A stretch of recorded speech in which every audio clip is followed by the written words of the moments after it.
Bom dia, pessoal. Bom dia.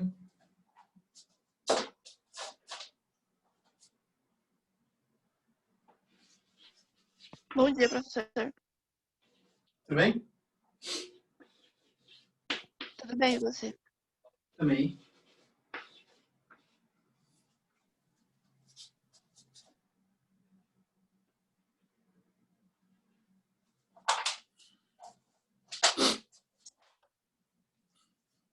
Aí, pessoal, bom dia, bom dia. Que tá entrando aí agora. Guarda mais um pouquinho enquanto o pessoal vai entrando, tá? A gente já começa já.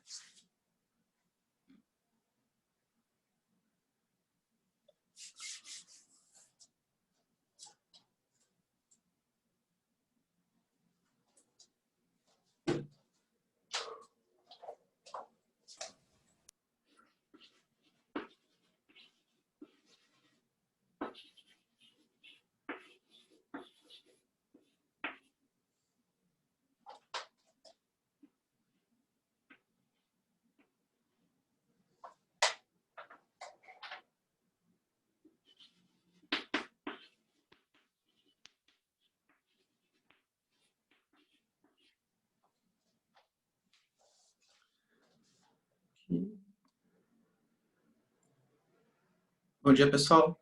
Espera só mais um pouquinho, tá? Enquanto o pessoal vai entrando aí.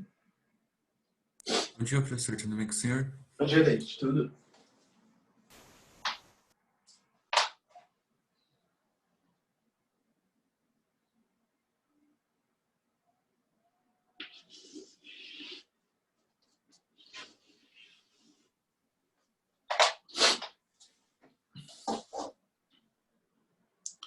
Bom, galera, é o seguinte, eu acho que já tem um número bom aqui relativo de gente. Vamos lá, ó. Hoje, pessoal, a gente vai continuar com as nossas aulas de geografia, tá? Que China é um assunto muito relevante, um assunto muito importante, que vai demorar, entre aspas, um pouquinho.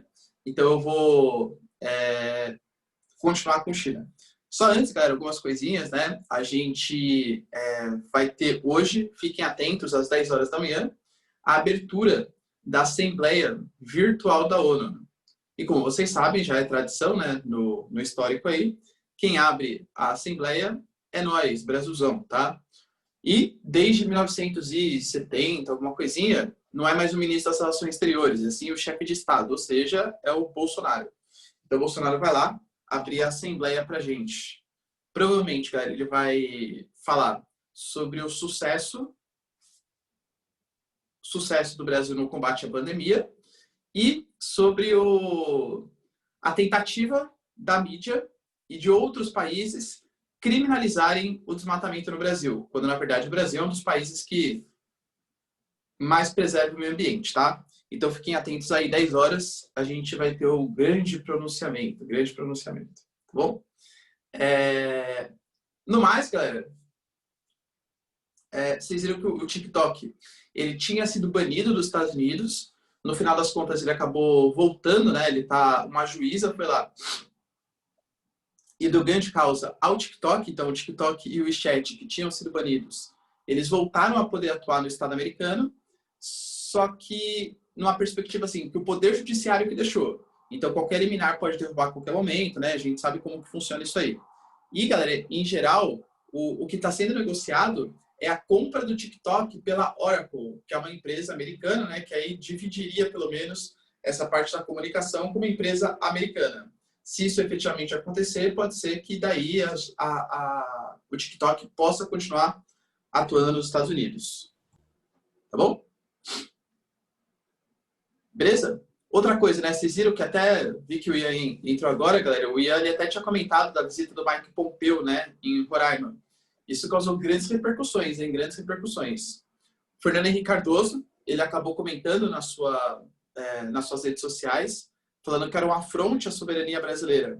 Receber um líder de um outro estado para ameaçar outro país no seu território, porque como eu mostrei para vocês, o Mike Pompeo, que é uma figura importante, né, no Estado americano, ele fez uma visita à Colômbia, que é entendível, a Colômbia, que eu falei nas aulas de América do Sul, é o país mais ligado historicamente aos Estados Unidos. A Colômbia precisou muito dos Estados Unidos na época da Guerra Fria para combater as Farc, tentar combater os cartéis. Então, assim, na Colômbia existem muitas bases militares americanas. O principal entreposto, com certeza, dos Estados Unidos aqui na América do Sul é a Colômbia. Foi também para o Suriname, que não tem essa ligação tão forte, mas também aceitou receber. E tem a figura do Brasil agora, né? O Brasil também que está cedendo bastante espaço para os americanos. Os militares alegaram que não foi um afronte, foi uma visita oficial, etc. Mentira, não foi, tá? E que eles ainda corroboram com a hipótese, com a tese, né, que não vale a pena invadir a Venezuela militarmente, tá? Ou seja, pelo menos no discurso, a gente não sabe o quanto que isso é real, mas no discurso eles alegam que eles não vão, o Brasil não vai partir para cima dos venezuelanos. Se isso efetivamente vai acontecer ou não, galera, a gente tem que aguardar cenas aí dos próximos capítulos, tá? Alguns jornalistas brasileiros falaram que o Mike Pompeo tinha falado que ia interferir na Venezuela militarmente, aí depois descobriram que, na verdade, foi um erro de tradução. Será que foi? Será que não foi? Isso é uma coisa que a gente vai ter que aguardar, galera, para saber efetivamente o que vai acontecer. Tá bom? Enfim, galera, então, ó, a gente vai continuar discutindo, então, um pouco sobre China, né, que é um dos países mais importantes aí.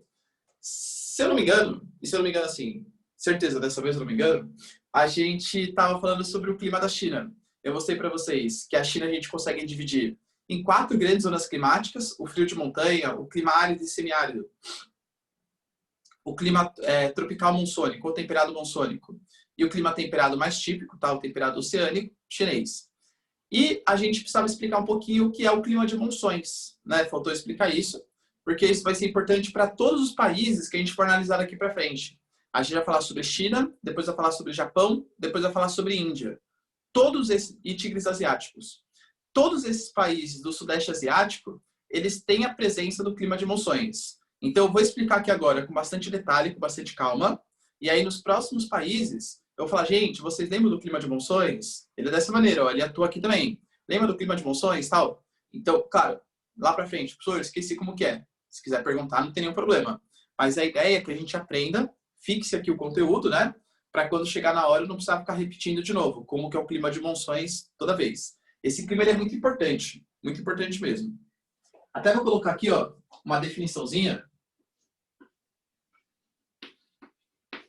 São ventos sazonais que atuam no Sudeste Asiático. Então, o que é isso que você fez na lousa? Um desenho esquemático aqui, ó. Imagina que eu peguei aqui uma porção de ar, zero, coloquei essa porção de ar na lousa. Peguei outra porção de ar, zero, coloquei aqui na lousa. Tá bom? Nessa porção de ar aqui, ó, eu vou tacar fogo. Vou aumentar a temperatura. Já nessa outra porção de ar aqui, eu vou cercar de gelo, será? Eu vou baixar a temperatura. Existe, galera, uma propriedade natural. Propriedade natural. Quando você aquece alguma coisa, a tendência dessa coisa vai ser dilatar. Quando você resfria alguma coisa, a tendência dessa coisa vai ser contrair. Então, você esquenta, dilata, você esfria, contrai. Pensa, galera, por exemplo, naquelas casas de madeira, né, que existem geralmente no interior. Aí chega à noite, no sítio, aí começa a ranger aquela casa de madeira. Não sei o que lá, né? Claro que assim, você vai pensar que é o coeficiente de dilatação, né, dos materiais. Você não vai pensar que é o filhote de, enfim, alguma coisa ruim que está passando por lá e ficar com medo de sair à noite no sítio, com toda certeza, tá? Mas pense que fisicamente isso se explica, chupacabra, exatamente. Isso se explica pela dilatação, galera. A madeira, quando ela vai dilatando, ela vai fazendo uns ranhidos, né? E quando ela vai contraindo também. Então, por isso que essas casas ficam cheias de estralos, enfim, tá? Não é... Talvez seja também alguma coisa ruim, não sei, tá? Mas, teoricamente, aí não é. O fato é, imagina que a gente aqueceu esse ar. Imagina que a gente colocou uns óculos especiais que a gente consegue ver, galera, todas as moléculas presentes no ar, tá? Quando eu aquecer esse ar, cada bolinha vai ser uma molécula. As moléculas vão ficar mais distante uma das outras. Dilatou. Molécula mais distante uma da outra. Aqui, quando eu baixei a temperatura, as moléculas vão ficar mais próximas umas das outras. Esse ar está mais contraído. Esse ar está mais juntinho. Tá? Para a geografia, a gente vai classificar essa zona que o ar está muito dilatado como uma zona de baixa pressão atmosférica e essa zona onde o ar está muito concentrado de uma zona de alta pressão atmosférica. Vocês entenderam até aí? Simples, né? Beleza. E a natureza, galera, não gosta desse desequilíbrio. Não gosta. Então, se você tem uma região que tem uma pressão atmosférica muito grande e uma outra região que tem uma baixa pressão atmosférica, a natureza sempre tende ao equilíbrio. Sempre. Então, nesse caso, por exemplo, as moléculas estão muito concentradas desse lado e pouco concentradas desse, as moléculas de ar vão tentar preencher esse espaço vazio, que nada mais é do que o vento. Ou seja, galera, o vento nada mais é do que uma tentativa de equilíbrio das pressões atmosféricas. O vento, ele sempre sopra da zona de alta pressão para a zona de baixa pressão. Aí, entendi, o Ricardo falou que em 100% das vezes o ar mais frio é alta pressão e o ar mais quente é baixa pressão. Não falei isso, não falei. Não falei. Tem coisas que podem influenciar nisso. Por exemplo, a altitude. A altitude é um fator que diferencia a pressão atmosférica. Ser uma zona de subsidência, ascensão de ventos, também pode interferir nisso. Eu diria para vocês, é difícil pensar numa porcentagem, mas 95% das vezes, quando a temperatura é mais alta, forma-se uma zona de baixa pressão. Quando a temperatura é mais baixa, forma-se uma zona de alta pressão. Em mesma altitude, tá? Tô falando. Professor, tem uma dúvida. Em química ou física, não sei exatamente qual matéria vocês têm isso, ou se nas duas, eu aprendi que, por exemplo, quando você aquece o ar de uma panela de pressão, a pressão fica maior ali, né? Mas você tá falando para mim que eu tô aquecendo e tá ficando uma zona de baixa pressão? É o contrário? Não é o contrário, galera. É que numa panela de pressão, a gente está falando de um recipiente fechado. E aí, quando você aquece aquele ar, as moléculas ficam mais agitadas, o número de colisões entre moléculas é maior, natural, e aí vai ser uma zona de alta pressão. A atmosfera é um recipiente aberto. Quando você aquece esse ar, ele dilata, ele fica menos denso. A tendência é que esse ar até suba, tá bom? Tanto que a gente fala, galera, que essa zona de baixa pressão atmosférica, ela é uma zona de ascensão de ventos, ascensão e convergência de ventos. Ascensão, porque é um ar muito levinho, tem uma baixa densidade, e convergência porque é quase um vácuo que tende a ser preenchido por uma zona de alta pressão atmosférica. Já essa zona de alta pressão, galera, é uma zona de subsidência de ventos, o vento está sempre descendo, é um vento pesadão, e que tem a tendência de divergir, tá? Então, ó, subsidência,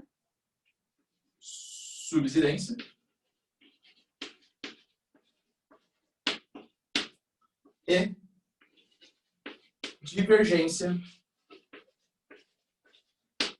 dos ventos, tá? Isso aqui, galera, vocês acabaram de ver com o Júlio, né? Acabaram assim, acho que deve fazer o quê? Umas 3 semanas. Então, deve estar mais ou menos fresco na cabeça de vocês. Tem mais coisa que a gente poderia... Aliás, muito mais coisa, né? Porque se a gente colocar o efeito Coriolis, aí já vira uma zona ciclonal, anticiclonal, mas não é a minha matéria. A minha matéria, pelo menos nesse momento, não fala sobre isso, tá? Então, aqui é o que eu preciso que vocês saibam para entender o vento de monções. Essa parte, que é a base de tudo, tá firme, galera? Alguém tem dúvida?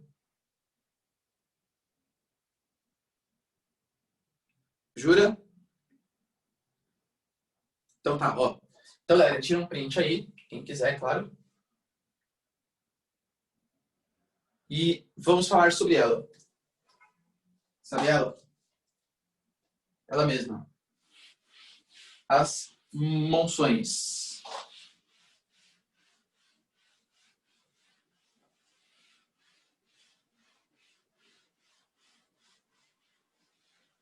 Imaginem vocês que nós temos aqui. Esquemático, hein, galera? Ásia. E aqui. Ásia também. Tá? Só que em dois momentos diferentes. Essa Ásia aqui, no período de verão. E essa Ásia aqui, no período de inverno. Ou seja, momentos diferentes aí. Tá? O que vai acontecer, galera? Lembrando que o trópico, ele passa mais ou menos por aqui assim, ó. 23 graus norte. 23 graus norte. O que vai acontecer? A Ásia, ela é o único continente em que você tem uma grande porção de continente e uma grande porção de oceano logo embaixo, tá? Então, por isso que o vento de monções é só no Sudeste Asiático, só aí que acontece. Durante o verão, eu acho que vocês ainda não viram essa matéria, tá? De movimento aparente do Sol, formação de solstícios, equinócios. Isso é lá em Geografia do Brasil, lá para o final do ano, mas vou te contar, tá? O verão pro hemisfério norte é o momento em que o Sol ele fica mais próximo, ele incide de maneira mais perpendicular ao 23 graus norte, ou seja, ao Trópico de Câncer, lá no hemisfério norte. Então, o verão para eles é como se o Sol ele estivesse incidindo aqui, ó, bem em cima do continente asiático, tá? Tanto no continente quanto no oceano. Pelo Czinho, calor específico do material. O que vai esquentar primeiro? Continente ou oceano? Cara, com toda certeza, continente. O continente, durante o verão, ele se torna uma região mais quente, pelo próprio calor específico do material. A areia, ele esquenta mais rápido do que a água, né? A água tem o calor específico de 1, o continente é bem mais baixo do que isso, tá bom? Então, durante o verão, o continente fica muito quente e o oceano, proporcionalmente, né, relativamente, ele fica mais frio. Opa! Se aqui a temperatura está alta, forma-se uma zona de baixa pressão atmosférica. Se aqui a temperatura está baixa, forma-se uma zona de alta pressão atmosférica. Formei um desequilíbrio aqui. A natureza não gosta de desequilíbrio.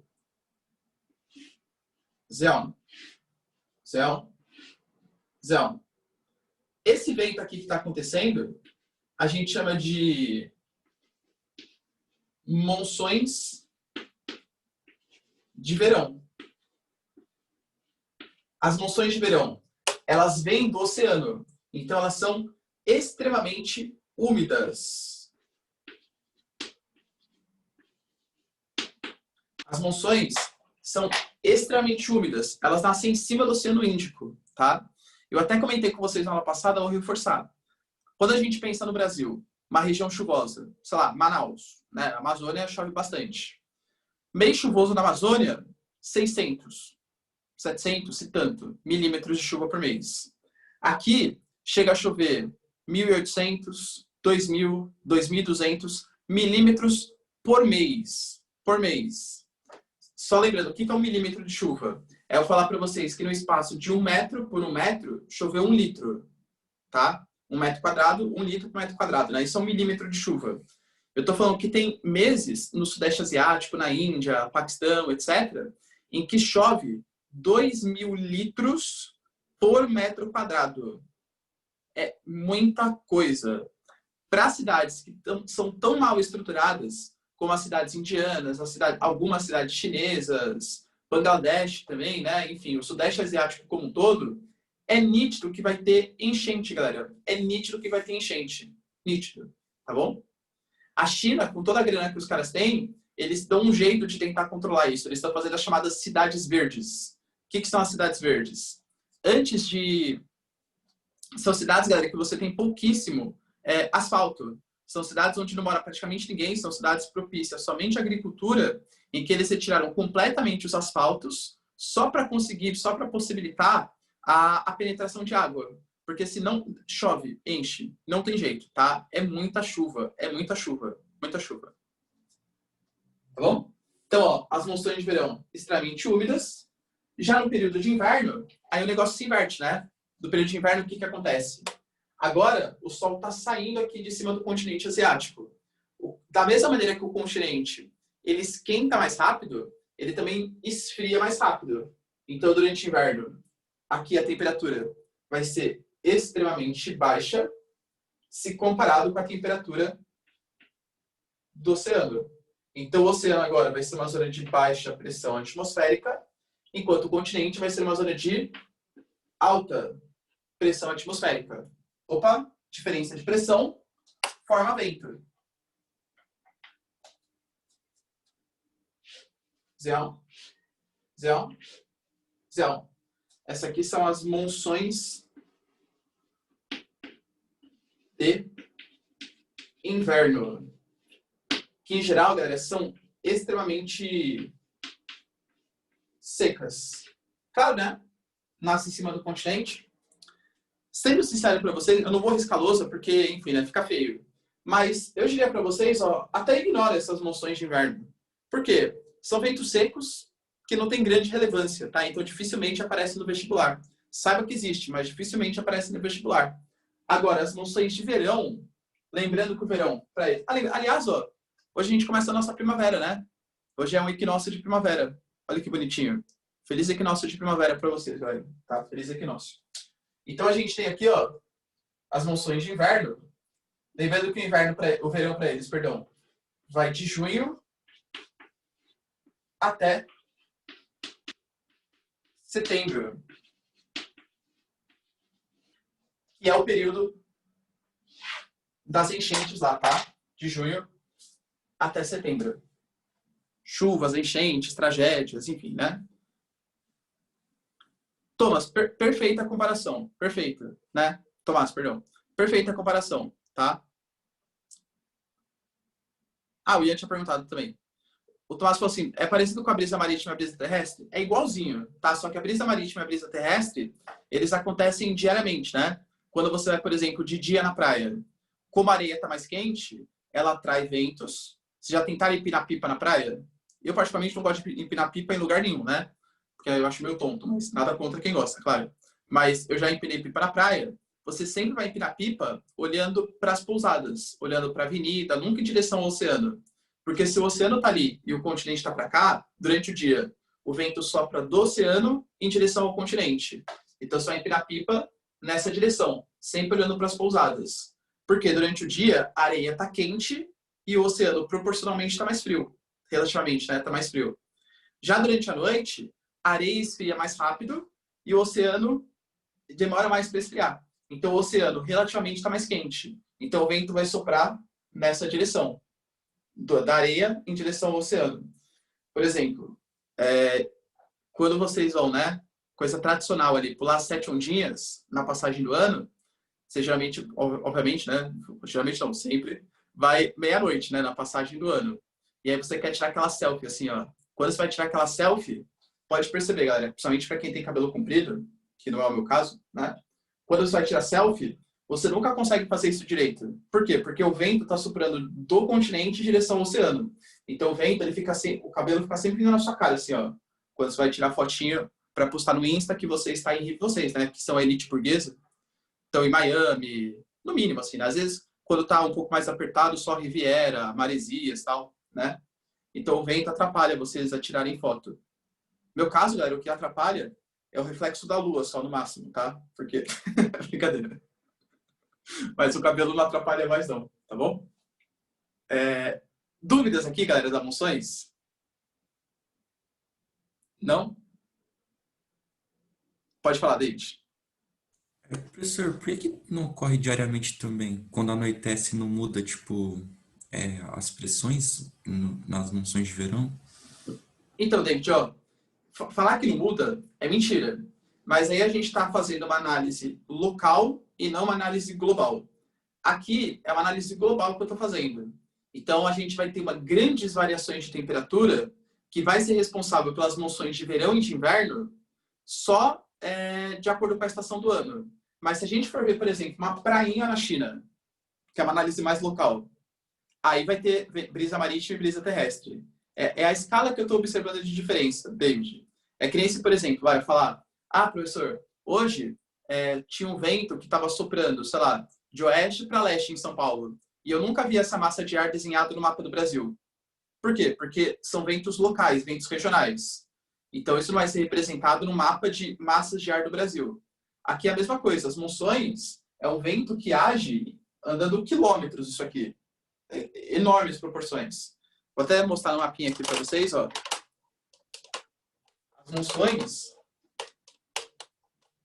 a gente tem aqui, né, o sudeste da China. Isso aqui é uma grande porção de oceano, isso aqui é uma grande porção de continente. Então, o vento, ele sempre vai atuar aqui, ó, nessa direção. Tá? Ele vem de sudeste para noroeste. Se a gente for observar as prainhas aqui, aí beleza, tem brisa marítima também. Tá bom? Então, é a diferente escala de análise que a gente está fazendo, David. Professor, só mais uma coisa. Tem muita formação de ciclones, furacões nessa época? Ou, tipo, não tem nada a ver? Tem sim. Só que alguém se lembra, galera? Na verdade, na China, um pouco menos. É mais típico no Mar do Japão.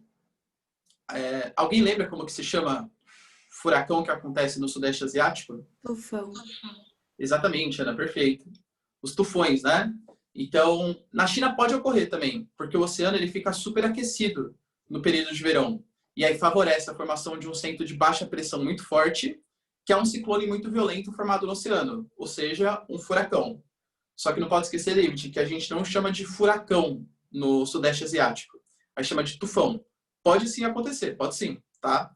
É tão comum que nem furacão? Não. Tufão é muito mais raro do que furacão. Mas pode sim acontecer, pode sim. Beleza? Beleza, valeu, professor. Imagina. Então, pessoal, tira um print aí. Ok.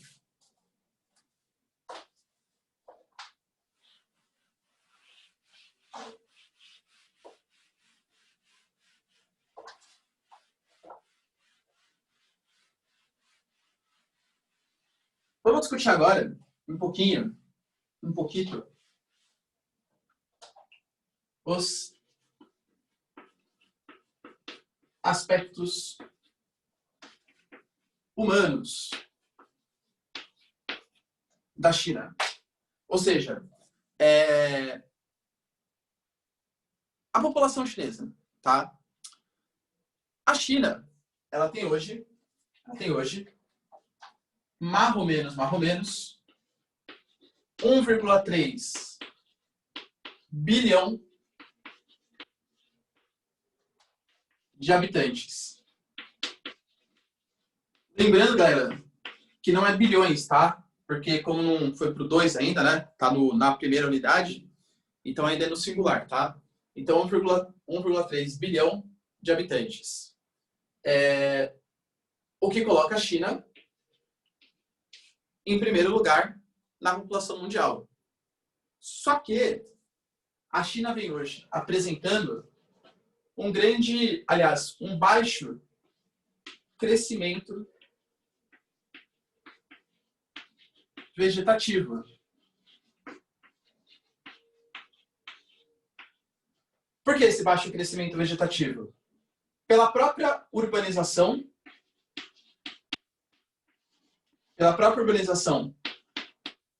que vem ocorrendo na China. É natural, galera, que quando você tem um processo de urbanização, industrialização, o estilo de vida das pessoas vai mudando, e aí, naturalmente, as pessoas escolhem por ter menos filhos, porque o filho é um pouco mais caro, né? Todo aquele papo que a gente já teve aqui nas aulas, que vocês já tiveram com o Júlio também, Aliás, a primeira aula do Júlio é sobre população, né? Talvez vocês se lembrem aí que vocês discutiram pirâmide etária, transição demográfica, né? Todo esse papo, tá?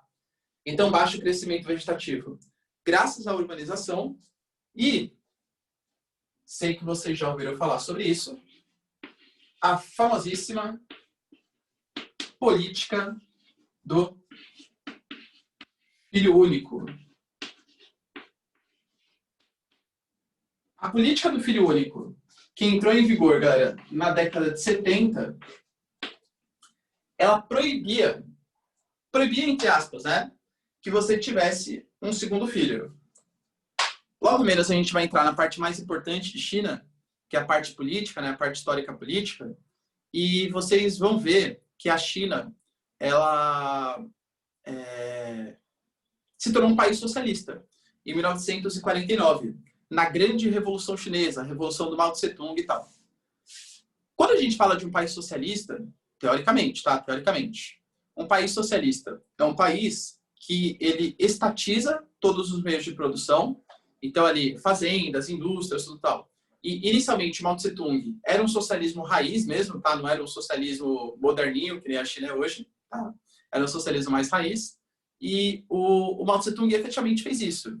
Então, todo mundo virou funcionário público, trabalhava para o Estado, e, em compensação, o Estado fornecia benefícios sociais para essa população.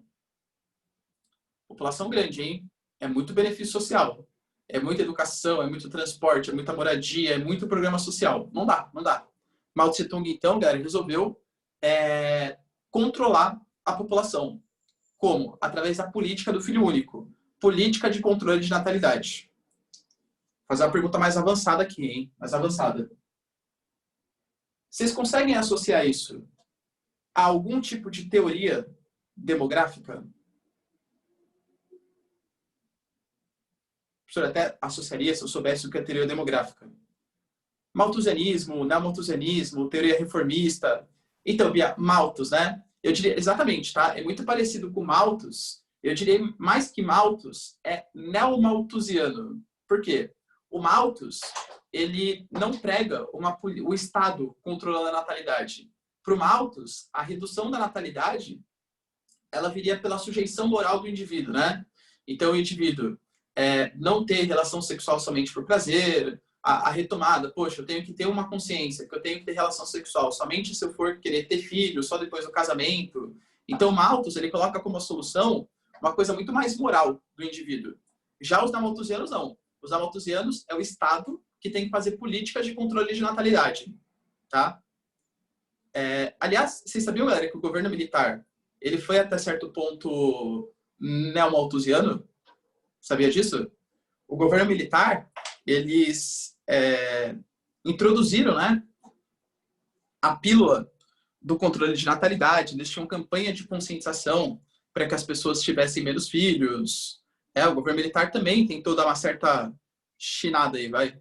Foi um neologismo, né? Não existe esse termo, mas tentou copiar um pouco a China no sentido de controle de natalidade, tá? Teve até uma música que foi... não vou colocar a música, tá? Mas vou colocar o link aqui para vocês, depois vocês escutarem. Calma aí. Calma, música engraçadinha.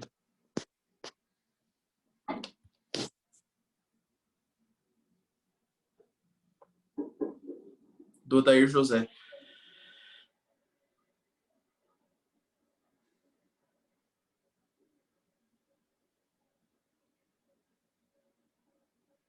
Calma aí.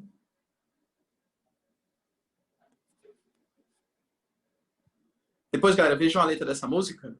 O governo militar contratou o Odair José para ele criar uma música a favor da pílula, né? Da pílula anticoncepcional. No final das contas, ele acabou entendendo errado a ação e criou uma música contra a pílula do controle de natalidade, tá? Depois vejam aí. Fala aí, David. Professor, eu queria entender o porquê que países em desenvolvimento como a China e a Índia cresceram tanto de população em comparação a outros em desenvolvimento. Tem uma diferença? O que fez ter essa população gigantesca, sabe? Entendi, boa. Bom, primeira coisa, galera. Quando a gente pensa que em países que são muito grandes, vocês podem associar que todos eles foram o berço, digamos assim, das sociedades sedentárias. A sociedade ela deixou de ser nômade e passou a ser sedentária quando? Quando ela começou a se instalar próximo de grandes rios. E esses grandes rios, até hoje, são o que a gente considera formigueiros humanos. Por exemplo, o Nilo. O rio Nilo foi um dos primeiros locais onde a população se sedentarizou. O Egito é um país de altíssima densidade demográfica. É que, claro, se você for comparar o tamanho do Egito, o tamanho da China, a população chinesa é muito maior, claro. A região da Mesopotâmia também foi um dos primeiros locais onde se sedentarizou a população. Até hoje, o Iraque é um país de altíssima densidade demográfica. Na Índia, o Vale do Ganges foi um dos primeiros locais onde se sedentarizou. A Índia é um país que é um formigueiro humano. O Rio Amarelo, o Rio Wangho, né, foi um dos primeiros locais onde se sedentarizou. Mais uma vez, uma altíssima natalidade. Outra coisa, David, foram países que nunca passaram por uma grande peste ao longo da história, Índia e China. Diferente, por exemplo, da população da Europa.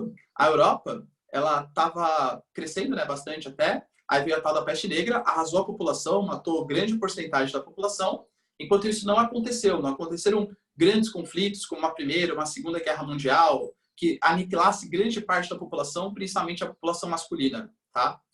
E a própria cultura, a cultura, por exemplo, indiana, muito associada ao hinduísmo, de alta natalidade, altíssima reprodução, e acho que eu não falei eu já falei do hinduísmo para vocês aqui? Eu dou várias aulas, galera, eu esqueço. Acho que não, né? Tá, vou falar sobre o hinduísmo, tá? Mas o próprio hinduísmo, que é a religião indiana, ele favorece essa alta natalidade, e a cultura chinesa de a virilidade, aumento do número de filhos, para conseguir trabalhar no campo, etc., é outro fator também. Essa parte da religião, David, um dos próximos temas que a gente vai falar é sobre Índia mesmo, tá? A Índia, ela é baseada no hinduísmo.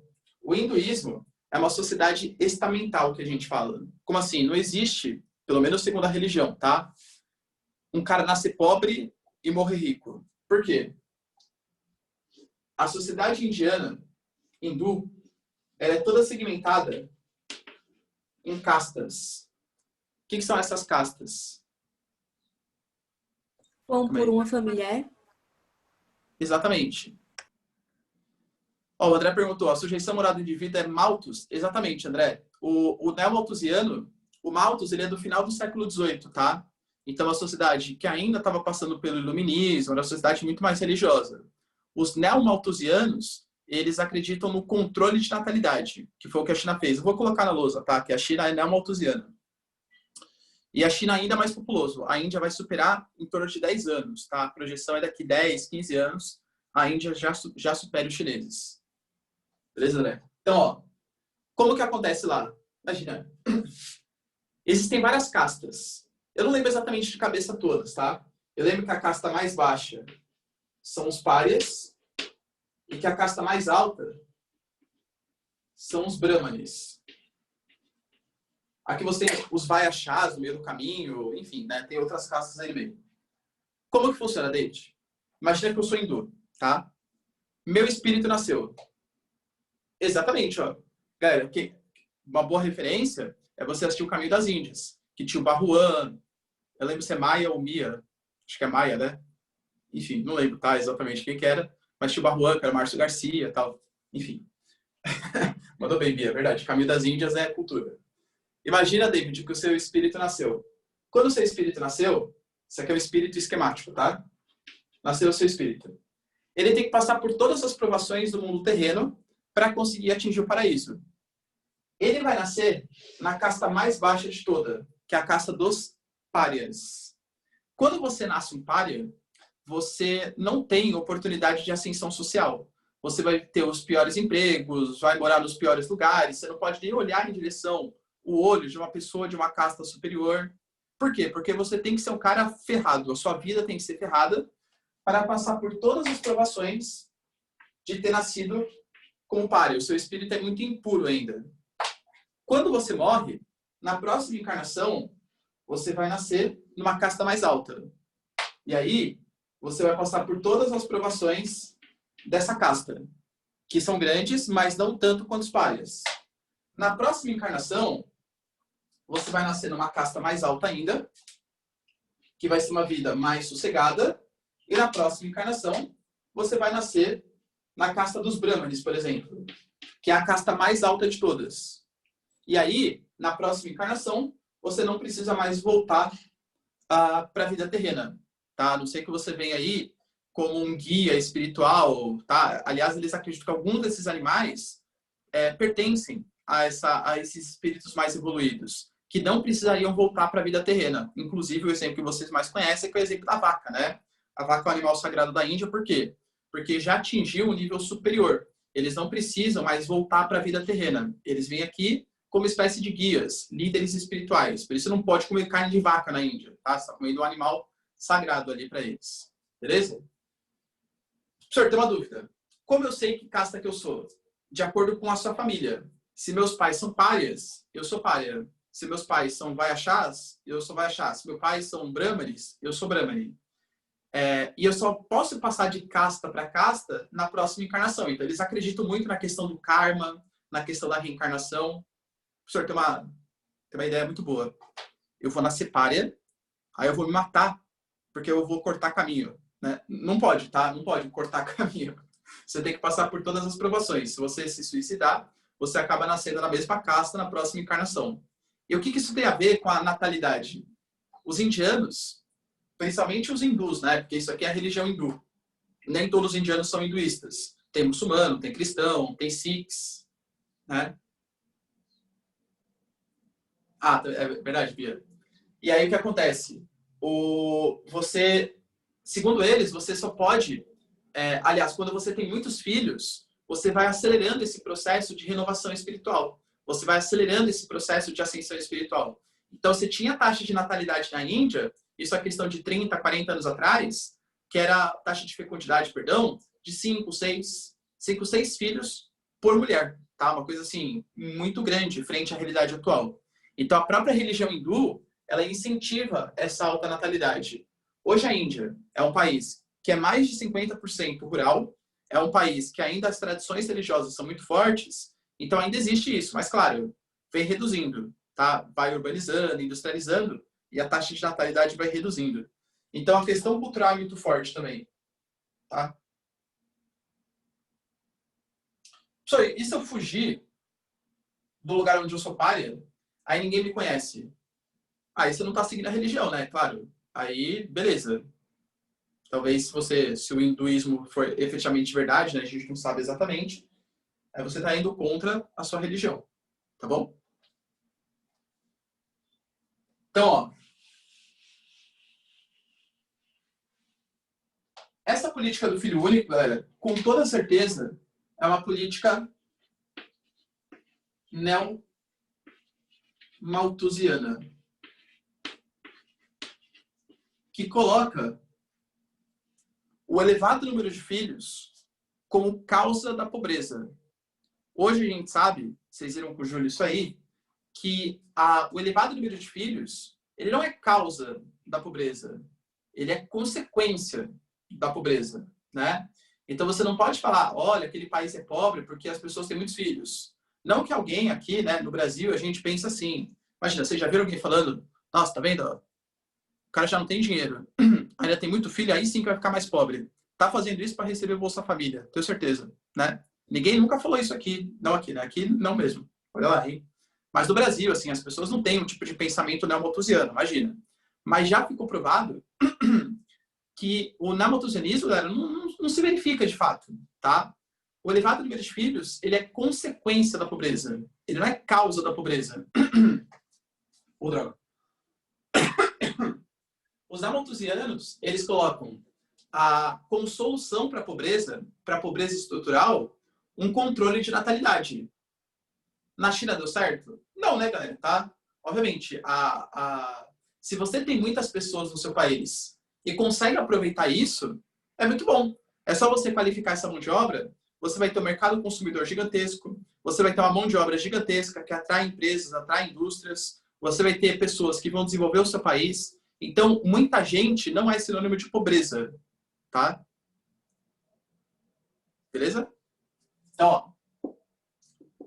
Aliás, bem no comecinho do governo, o Bolsonaro deu uma declaração dessa, né? Falando que ele ia fazer uma política de conscientização para as pessoas terem menos filhos, porque isso ia solucionar a pobreza do Brasil, a pobreza de algumas regiões.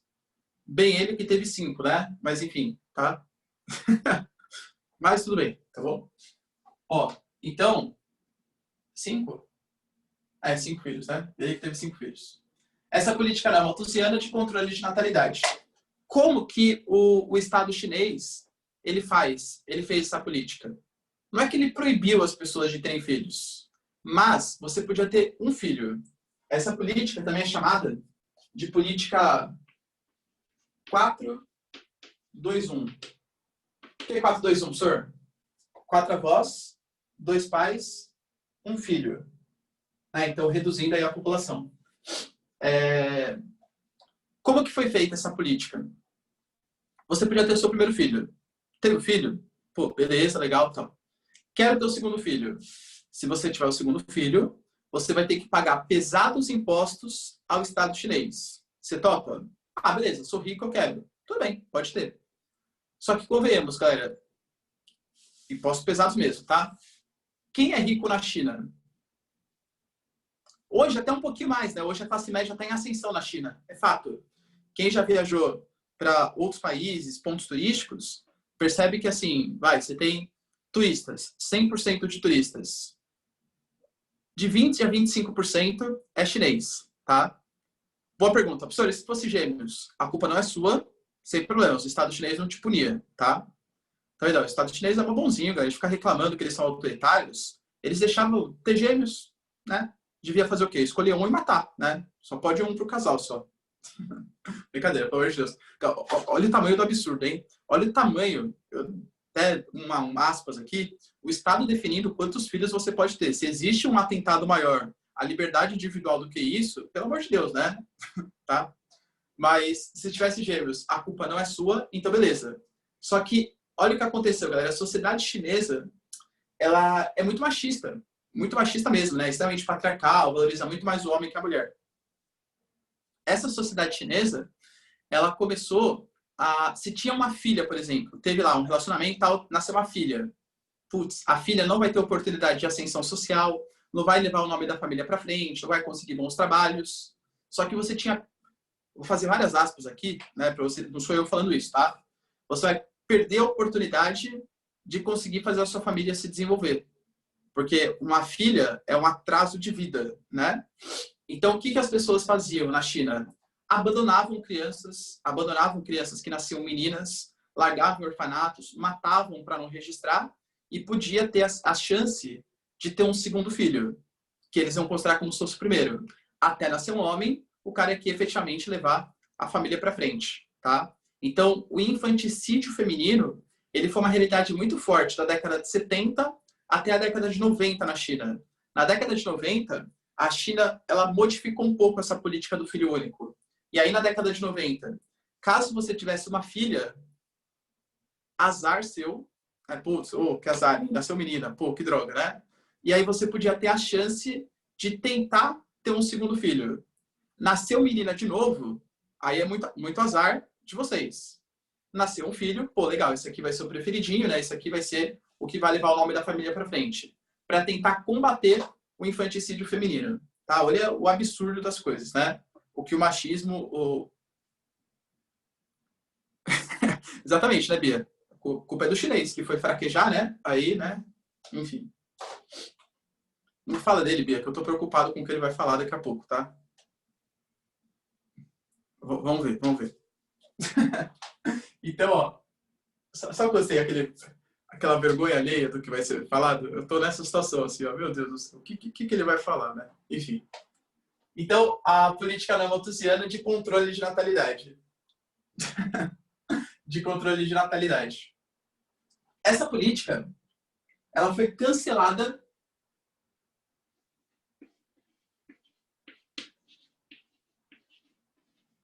em 2015.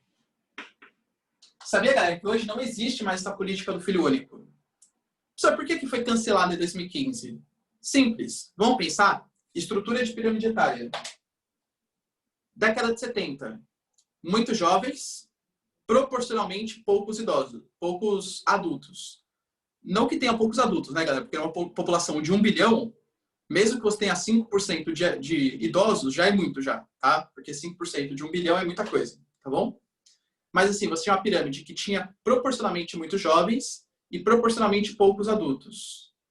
Hoje, o que vem acontecendo, galera? Esses jovens, eles estão se tornando adultos para idosos e os idosos já estão bastante numerosos.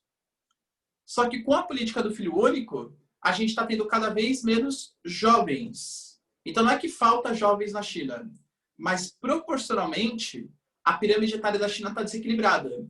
Proporcionalmente, a gente tem muitos adultos e idosos, por enquanto, sem grandes problemas, né? Porque adulto, pensando só do ponto de vista econômico, é o melhor que uma população pode ter. Quanto mais adulto, mais mão de obra, mais produtivo, mais consumo, etc.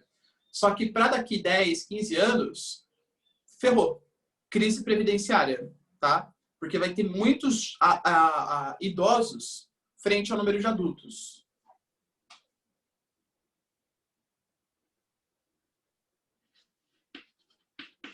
Então, isso aqui foi para o controle da crise previdenciária.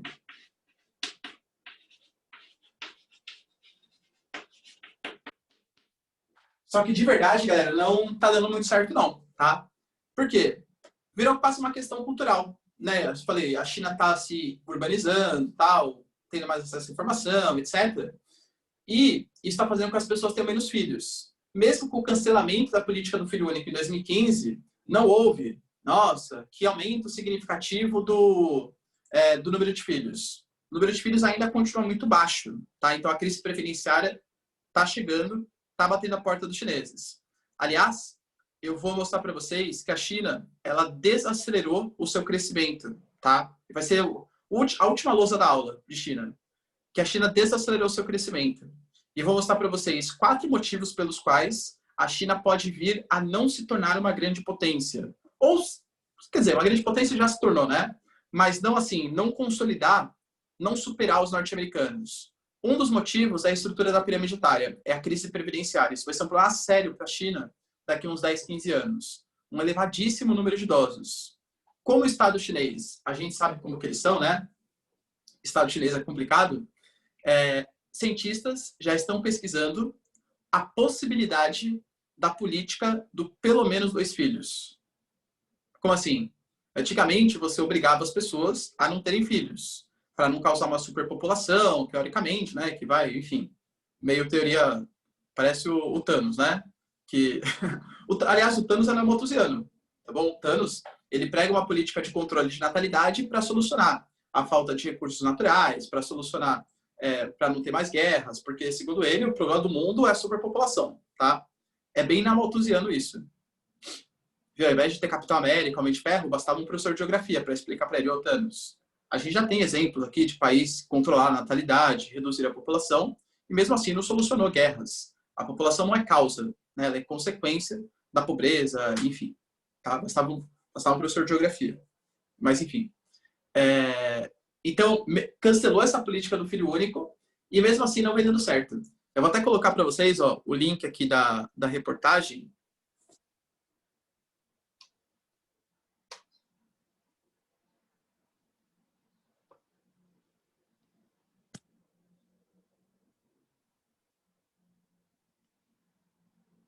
Aqui, ó. Calma aí.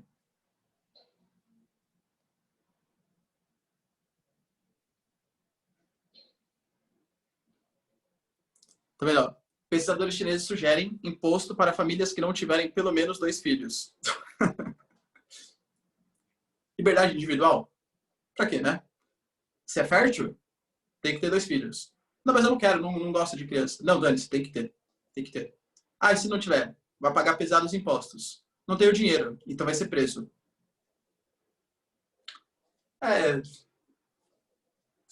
Eu não coloquei no chat? Acho que eu coloquei, David. Ah, não. Perdão. Calma aí. Eu fiz errado mesmo. É verdade, Bia, desculpa. Não sei usar esse negócio direito aqui. Pronto. Agora sim, ó. Pesquisadores chineses sugerem imposto para famílias que não tiverem pelo menos 2 filhos. Agora eu mandei para todo mundo. Exato, eu mandei errado. Tudo bem? Beleza? Dúvidas, galera? Tá aí? Não? Tá. Se a gente for pegar a diversidade étnica,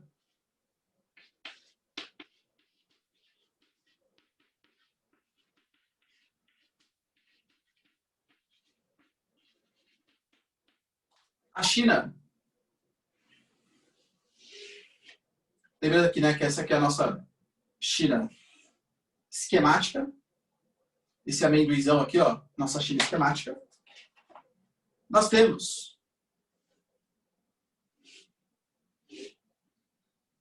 3 grandes etnias na China.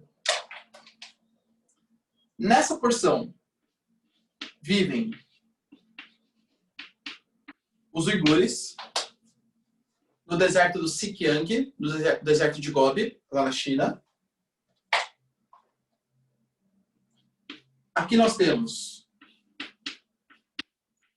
os tibetanos, que vivem no Tibete. E a maior parte da população chinesa, a etnia, chama-se Han. São os Hans. Tá? Os uigures correspondem a mais ou menos 3% da população chinesa. Os tibetanos correspondem a mais ou menos 2% da população chinesa. E os Hans, eles correspondem a 95% da população chinesa. Então vocês percebem, galera, que até nisso a China é desequilibrada. A China tem uma alta densidade demográfica? Sim. Né? Lembrando o conceito de populoso e povoado.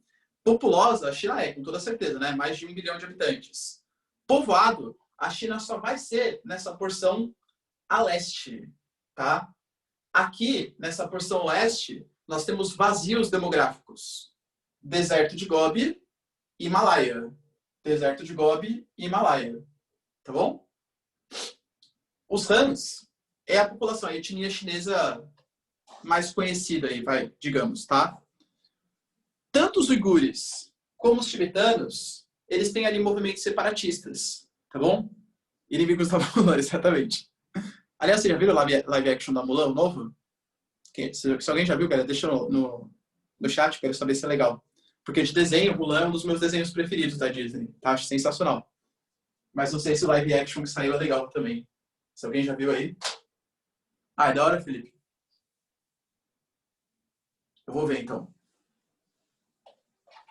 Os uigures vivem na região do Xinjiang. E esses dois aqui, ó, são povos separatistas. Os dois. Tanto os uigures quanto os tibetanos. Quando a gente começar a falar da parte geopolítica da China, eu vou mostrar para vocês por que eles são separatistas e por que o Estado chinês não dá o separatismo para eles, tá? Vou escrever na lousa direitinho. Só adiantando, eu falei um pouquinho já sobre isso, né? Os uigures, eles vivem numa região do deserto de Gobi, onde existe uma grande quantidade de petróleo. A China é um país que cresce muito baseado em crescimento industrial, ou seja, consome muitos recursos naturais, inclusive combustível, que é o petróleo. A China não quer dar o separatismo para os uigures, para esses muçulmanos, justamente por conta do petróleo que existe naquela região. Os tibetanos, é a mesma coisa, galera. Eles são separatistas desde 1949, desde a Revolução Chinesa, tá? Nunca concordaram também. Só que essa região é uma região onde está nascente de rios importantes. O Rio Azul nasce por aqui. Aqui, se a gente for pegar área de contato, é aquela região da Caxemira, área de disputa entre China e Índia. A gente viu, né, que esse ano mesmo tivemos problemas de fronteira, na fronteira entre Índia e China, tá? Onde soldados chineses mataram soldados indianos e vice-versa. A Índia, inclusive, já baniu mais de 100 aplicativos chineses por conta desse conflito. tá? Existia uma proximidade, uma convergência geopolítica entre indianos e chineses, por conta dos BRICS e tal. Isso foi completamente afastado hoje. São dois países que não se conversam mais. A Índia bloqueou todos os aplicativos chineses, cortou relações, também por conta dessa área aqui, tá?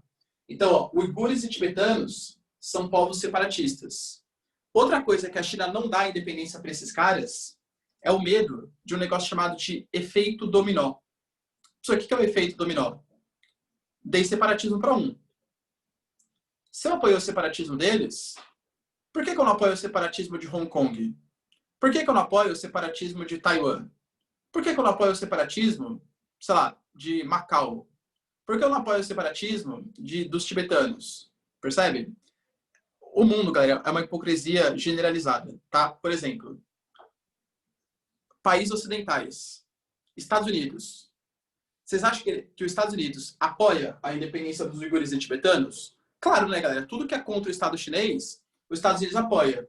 Inclusive a União Europeia. Sabe um país que não concorda com o separatismo dessas regiões? A Espanha. Só por que a Espanha? Porque a Espanha tem problemas locais. Catalunha, País Basco. E aí, como que eles vão apoiar a autodeterminação dos povos? Fala assim, não, se os caras não querem ser chinês, não tem que ser. Se no país deles, eles têm os bascos e os catalães que não se sentem espanhóis e mesmo assim os caras não dão independência, né? Então, não, pô, tem que ver os tibetanos, os uigures, tem que pertencer ao Estado chinês, tal.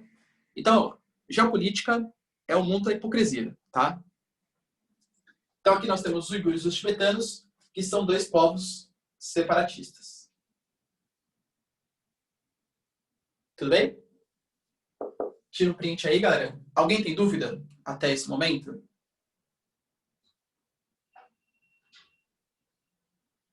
Não? Tá. E aí a gente vai entrar na parte mais importante e mais longa da aula.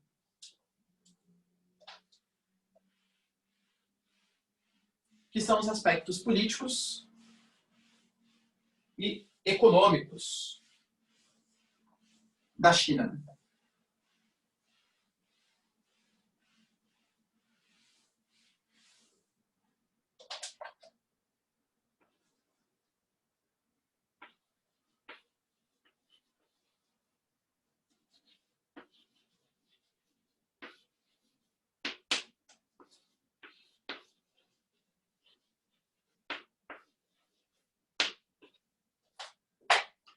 Aspectos políticos e econômicos da China. Deixa eu ver aqui rapidão. Tá. Vamos montar a nossa história num passado não tão distante assim, né? Tá? A gente está falando uma aula de geografia, não uma aula de história, obviamente. Esse passado não tão distante vai ser final do século XIX. Deixa eu pegar ali, ó. Final do século XIX.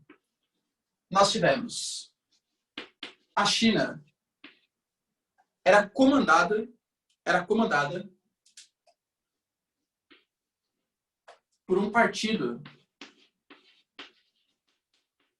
chamado de Kuomintang, um partido capitalista. Depois eu vou mostrar para vocês a bandeirinha do Kuomintang, tá? Depois, vou fazer o mesmo esquema que eu fiz com o Oriente Médio. Eu vou dar a aula inteira, aí depois eu vou fazer metade de uma aula, com slides, mostrando para vocês imagens e fazendo uma revisão zona, parecendo um narrador de futebol falando, tá? Enfim, revisando tudo o que a gente viu de China, porque é um outro assunto importante que acho que vocês têm que ter algumas imagens aí na cabeça também. Então, a China era comandada por um partido chamado de Kuomintang, partido capitalista, beleza. Só que na época, tinha um paizinho que estava crescendo os olhos para o mundo. Tinha acabado de passar por uma revolução, em 1868. O imperador à época, chamado imperador Meiji, ele ocidentalizou esse país, né? Ele centralizou o poder político, acabou com os shogunatos, que era como se fossem feudos ali nesse país chamado de Japão, tá? E começou a industrializar. Tanto que eu não sei exatamente que ponto vocês estão em história e se vocês já viram isso com o Júlio, tá? Sobre as revoluções industriais. A segunda revolução industrial tem alguns professores de história, alguns professores de... Ah, então já foi, Ian, beleza. Tem alguns professores de história e professores de geografia que colocam o Japão como liderança da segunda revolução industrial. Assim, o Japão é uma das lideranças. De verdade, galera, assim, ó, comparar a industrialização japonesa com a industrialização americana e alemã é meio força-barra. Mas eu concordo que o Japão se industrializou muito naquele período, tá? Eu não vou ficar dando spoiler, porque o nosso próximo tema é Japão, e eu vou falar com mais profundidade. Mas o Meiji, ele centralizou, unificou, centralizou o poder e investiu em modernização. Modernização e ocidentalização do Japão. O Japão cresceu muito em pouco tempo. Só que o Japão tem uma carência. Que carência que é essa? Recursos naturais. Então o Japão invadiu praticamente todos os seus países vizinhos em busca de matéria-prima, inclusive a China.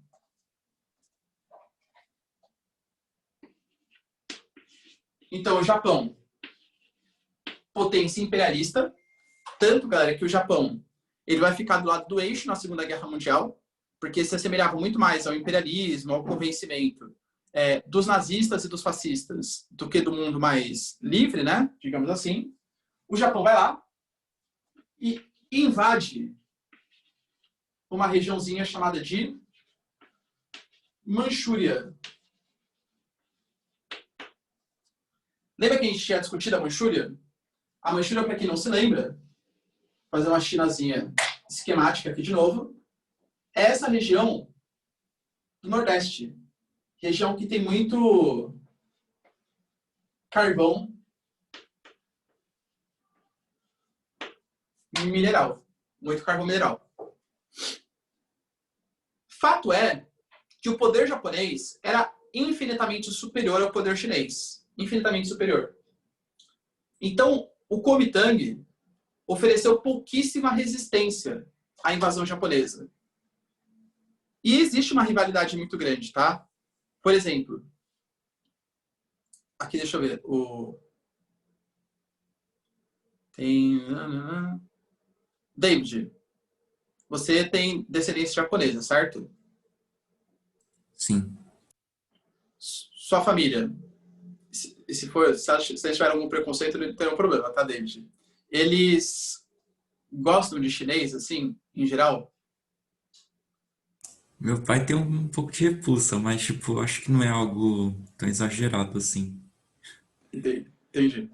Porque, então, geralmente se você pegar, galera, ainda mais um pouco mais idosos, assim, avós, bisavós e tal, se você perguntar de um chinês para um japonês, geralmente detestam, né? Hoje em dia menos, claro, ainda bem, né? Com globalização, a gente viu que, tipo, você não pode detestar um povo, você pode não gostar de uma pessoa, mas não um povo, né, em geral. Mas sociedades, assim, um pouco mais conservadoras e tal, geralmente japonês via chinês com maus olhos e chinês via japoneses com maus olhos. Isso vem desse período de rivalidade.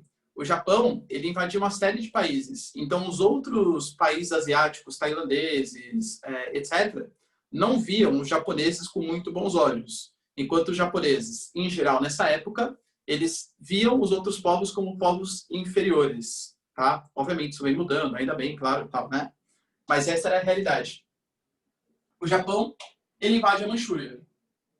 Fato é que essa invasão japonesa, ela vai continuar até o final da Segunda Guerra Mundial. No final da Segunda Guerra Mundial, com os japoneses tendo tomado 2 bombas atômicas na cabeça, né, em Hiroshima e Nagasaki, o Japão se enfraquece demais. E aí fica fácil para os chineses expulsarem os japoneses.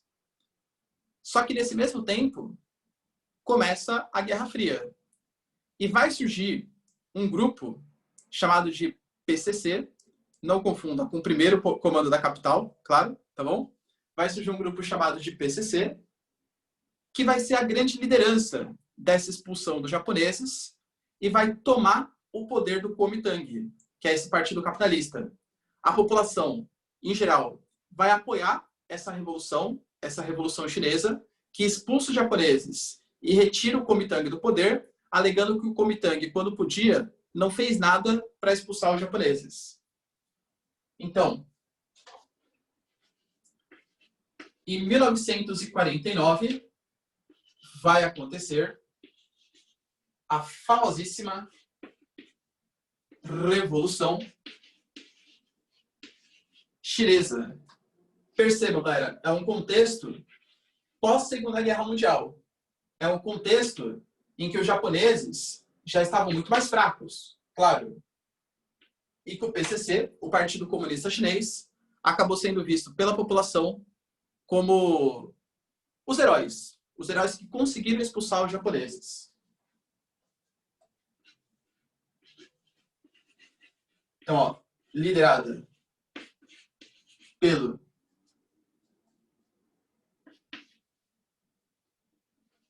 Partido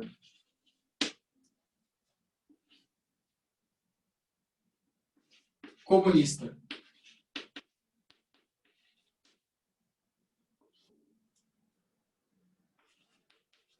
Chinês, o famosíssimo PCC, que tinha como principal revolucionário ele, Mao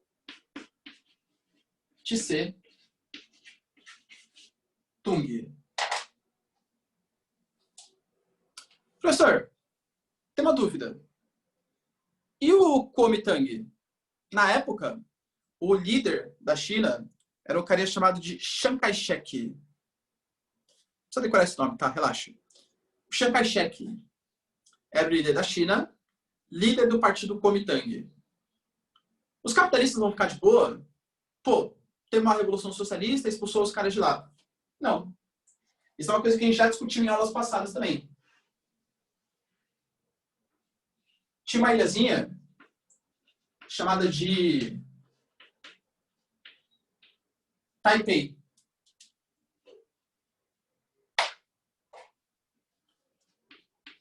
O Kuomintang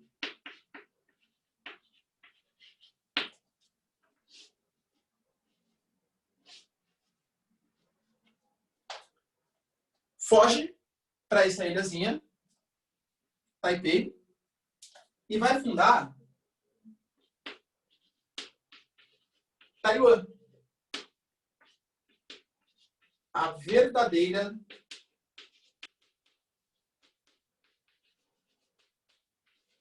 China. Vocês têm dúvida, galera, que o desenvolvimento foi diferente? A gente vai falar sobre os tigres asiáticos. Taiwan é um dos tigres asiáticos. Extremamente desenvolvido, tecnológico, bolsa de valores gigantesca, tá? Um país capitalista. A origem de Taiwan vem dos capitalistas que perderam o poder, tá? Na sequência de imagens, depois, né, quando a gente finalizar a nossa aula, eu vou mostrar para vocês, galera, a bandeira do Kuomintang, que é uma bandeira como se fosse um negócio azul com um sol branco no meio. Essa é a bandeira do Kuomintang e a bandeira de Taiwan hoje. A bandeira de Taiwan é vermelha, que é a China, com esse sol branco cercado de azul, que é a bandeira do Kuomintang. Mostrando o quê? Que a China de verdade é a China que é comandada pelos capitalistas. Por isso que eu sempre falo, Taiwan hoje pertence à China? Depende para que você está perguntando. Porque a China continental nunca reconheceu isso aqui como legítimo, né? Óbvio que não. Então, se você perguntar para a China continental, imagina, lógico que Taiwan pertence a gente. É que eles se acham outro país, é a ilha rebelde. Eles se acham rebeldezinhos lá. Se você perguntar para Taiwan, não é que eles pertencem à China ou não. Eles são a China de verdade. Nós somos a China. Nós somos a China que não passou por um golpe, por uma revolução socialista e que deveria para sempre existir.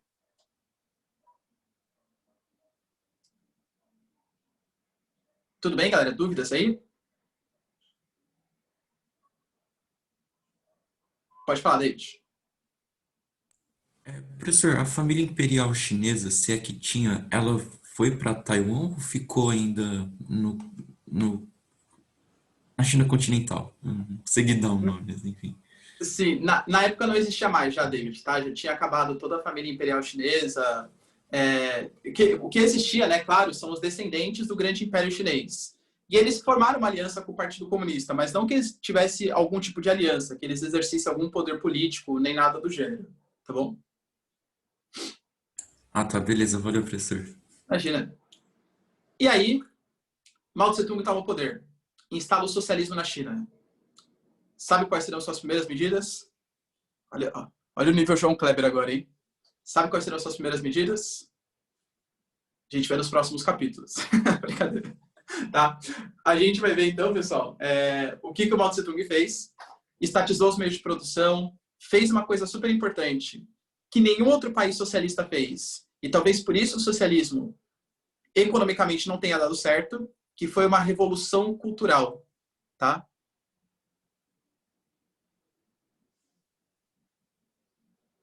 Sim, eu vou falar sobre isso, Ian, na próxima aula, tá? Eu vou falar sobre isso, sobre a Guerra do Ópio, a relação, até pra gente entender um pouquinho a relação de Hong Kong, tá? Vou falar, Ian, prometo, tá? Só para não alongar mais, eu falo sobre isso, prometo. E sim, a Revolução Cultural, que basicamente foi uma lavagem cerebral na população. A gente vai entender isso na próxima aula, tá bom? Galera, foi um prazer aqui acompanhá-los nessa bela manhã friorenta, tá? Um bom resto de dia para vocês e beijos, abraços e tchau. Cheio de suspense, né? Todo João Kleber aqui. Tchau, gente. Até mais. Tchau, professor. Obrigadão, hein? Tchau, Boa tchau. semana. Você também.